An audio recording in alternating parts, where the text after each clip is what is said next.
J'ai voulu tout avoir, ils étaient dans une campagne quelconque. Je voudrais que telle amie fût tellement mienne que nulle de ses déterminations ne put me surprendre. Je viens de lire ce terrible article de Balb qui, pour la première fois, rend la vérité de mon aventure publique. Je pense au désespoir de l'emmurée vivante dans des pensées qui fourniraient des armes contre elle et que Rachel ne peut avouer qu'à moi. Elle-même pour ce qui me manque. Il fallait qu'elle eût dans son corps un chemin vers l'unité de ma pensée et de mon envie. Je me sens inférieur, alors, digne d'une médiocrité à laquelle je vérifie que ma réalité se conforme. Il y aura quelqu'un un jour pour comprendre l'étendue de mon désespoir. C'était à ne pas oser lui répondre que j'avais formé le projet de vivre uniquement pour elle.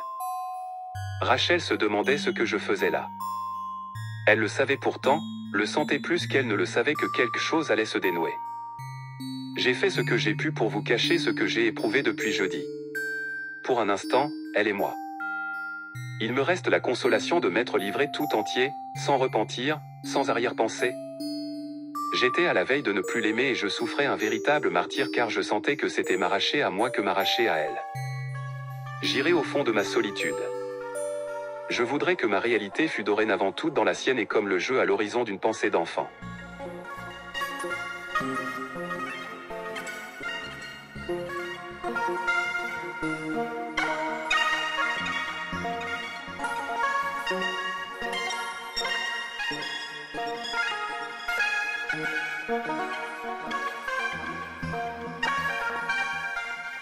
I wanted to have it all. They were in some countryside. I would like such a friend to be so much mine that none of her determinations could surprise me. I have just read this terrible article by Balb which, for the first time, makes the truth of my adventure public. I think of the despair of imprisoning her alive in thoughts that would provide weapons against her and that Rachel can only confess to me.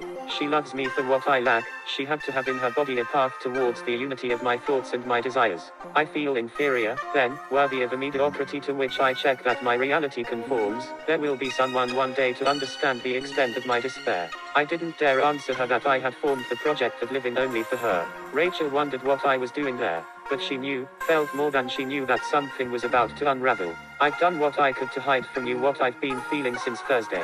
For a moment, she is me. I still have the consolation of having given myself up completely, without repentance, without ulterior motive. I was on the verge of no longer loving her and I was suffering real martyrdom because I felt that to tear myself away from her was to tear myself away from myself. I would go to the depths of my solitude. I would like my reality from now on to be all hers, like the play on the horizon of a child's thought.